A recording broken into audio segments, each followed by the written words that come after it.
Hello ladies and gentlemen, welcome to another video from me, Box of Demons, and welcome to the channel. On screen you can see some footage that I took from my PlayStation 4 Pro. Yes, I am on the side of the PC master race, but I also have the Xbox One X and a PlayStation 4 Pro because I'm a gamer at the end of the day, and there are certain titles on certain consoles or formats that are not available on the others, and so I wanted the opportunity to try this title, and I thought I'd give you my opinions on what I actually think about this now I'm about 6.5 hours into the title. That's so much. Keep on keeping on. Decontaminating suit. All clear. Welcome, Sam Porter-Bridges. First of all, I just want to say the actual footage here is 1080p, but when I play this on my Sony Bravia 50-inch TV, it is 4K with HDR, and it looks absolutely stunning. The graphics, honestly, in this title are jaw-dropping for a console. There's no anti-aliasing. The HDR implementation is absolutely perfect. And on screen, you'll notice that a lot of the colours seem a little bit off, and that's because, well, it's down to the HDR. As you actually record it on the PlayStation, it does tell you that there is the colours will look slightly off, like they just don't quite look like they do in game, and that's true, they don't. Heads up, Sam. Distro Center staff's got a favor to ask. Probably best I start from the beginning. This one's on us. We ordered a part a while back, but it never arrived. The printer needs it to communicate with the chiral network. Mules must have snatched it, caught that porter en route or something. If I'm right, they'll have taken it to their drop site, which is smack dab in the middle of their territory. Don't suppose you'd be up for stealing us our property back. Can't think of anyone more qualified than you. I'm actually going to get this out straight away and just say it. For me, this title is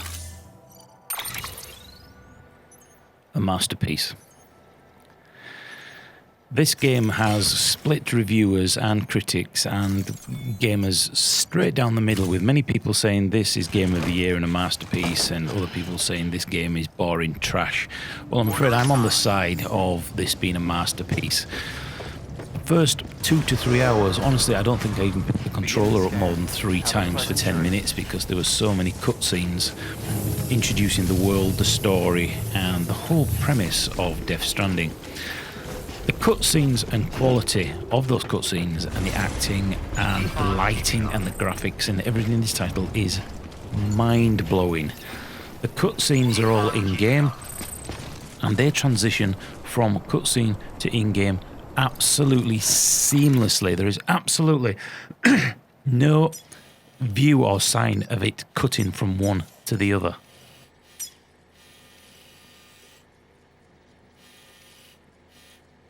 There won't be any spoilers in this short video, but if you love that Kojima feel, that vibe of you kind of know what's going on, but you're not quite sure what's going on, then this title will be right up your street. This is, make no doubt about it, this is AAA. Even on screen now, as you can see in 1080, even with its muted colours and things, I mean, just look at that vista. There is absolutely no popping in this title. The weather effects and the fog and the mist and the rain that comes in is mind-blowing. Earth tremor there. Mind-blowing for a console. And we know that the PC version has been announced to be coming next year in summer, so I will pick this title up again. Now, if you thought that traversing from point A to point B, which is basically the vast majority so far of what you do in this title as you are a porter, would be boring, on screen, Walking Simulator now, you can see me walking from point A to point B, and that's it. Rule or habit, but most mules almost always bring stolen shipments home with them.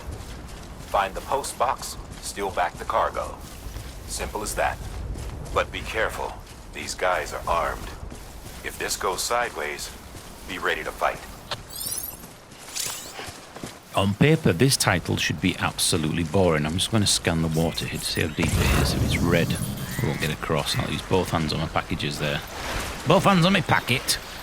Yes, the premise of just delivering packages from point A to point B would you would think was dull, mundane, and boring, and yet there's something about this title of taking these packages, delivering them, to then open the next layer of the onion to find out another integral part of the story. And as you play more, as I said, I'm not going to have any spoilers in this, the reasons will start to open up of why we're delivering these packages and what effect it has on the entire world and the system of Death Stranding.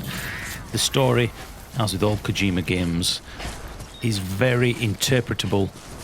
To a degree, there are certain parts, again, it's very difficult for me to not spoil things, but there are certain parts you think, hey, I don't get it, why would you this, why would you that? And eventually, as you get further in, it clicks and it makes sense. And that, I think, is the genius of Kojima's games. I didn't really enjoy Metal Gear Solid 5. Maybe I might go back now with a little bit more of appreciation, as if I'd gone a little bit further. Those elements would have started to make a little bit more sense. But let's head up into the mountains here, and as you can see, the graphics are beyond stunning, and for a console, and me being a PC master race, that is, not only is it a difficult pill to swallow, but it's also a, have we got anything on the PC that looks this good with volumetric lighting and fog and water and everything else? So far, I'm really, it's difficult to explain how much I really enjoy this game, and the more I want to play it, the more the story opens up, the more things become interesting, the more functionality for Sam, gadgets, transport vehicles, weapons, it all gets there. But for the first 5 or 6 hours, there is a hell of a lot of cutscenes, but you know what? I actually can't wait to go back and start the entire game again, and I haven't even scratched the surface on my first playthrough.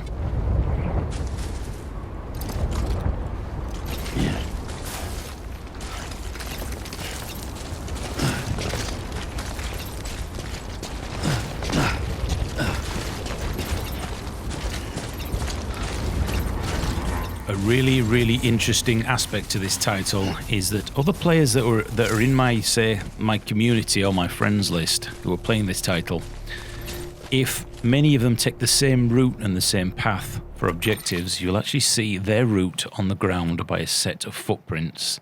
And over time, if they constantly keep using the same ones, the ground will turn into a muddy path. So you kind of know that this path is clear. They can also put down signs to alert you to certain things. Again, no spoilers, but they can also put down ladders and bridges. They can leave cargo for you at certain places that you can pick up and share. You can deliver their packages if they don't want to go back to a certain place.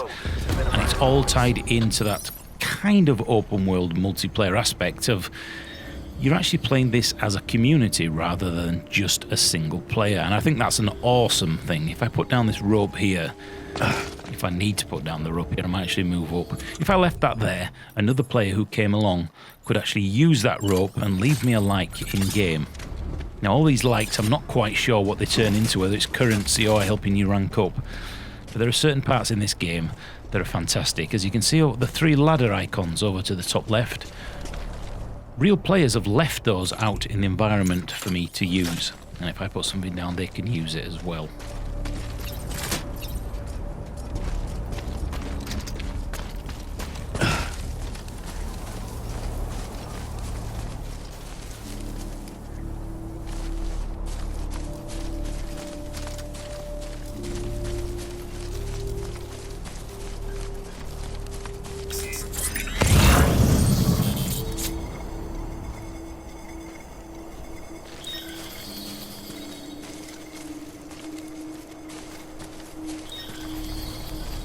A lot of times in other titles and players who show content for these games, they don't really appreciate the sound. The music score in this game is absolutely fantastic. It ties in with the whole feeling of this game completely, so hats off to the composer of this title. Really is good, and also the sound effects as well are extremely top end. This title has had a massive amount of polish. As you can see, there are footprints there down below, so another player within my community, on my friends list, has been to this location fairly recently, and this is the path that they actually took.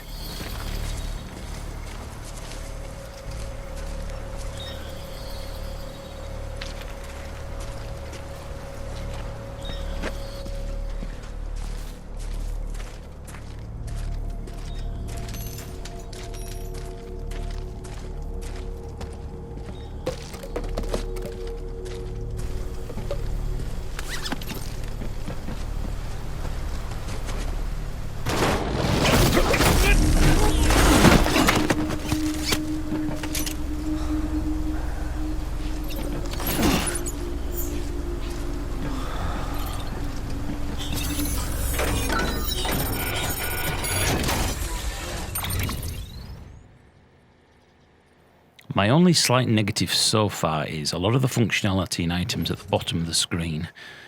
Kind of got to work it out for yourself what they actually are, and it looks very, very Japanese, Far East. You can see by the UI interface, if you've played the old Final Fantasy games and some of the Metal Gear games, you'll kind of know what I'm talking about. It's almost like information overload, and things can be a little bit complicated. There is an in-game functionality through your wrist that you can look through a lot of pages, but there's so much content and things to read in this game that I think a lot of people will just skip by it, which is a shame, because if you really, really invest yourself in the title, the controls, and the user interface, and do a little bit of research on what it all means down at the bottom, such as how much your boots are being worn away, your blood, your stamina, and there's even another one there with a smiley face on, which I actually don't even know what that means still. The other ones I've worked out are the maximum that you can carry is 125, and I've got 53k on me.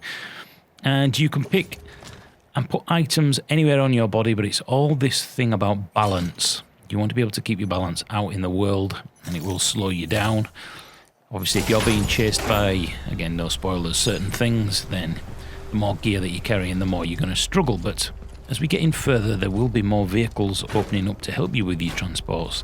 And there is also more gadgets and weapons coming as well. So combat is in the game, although it's not the focus of this title.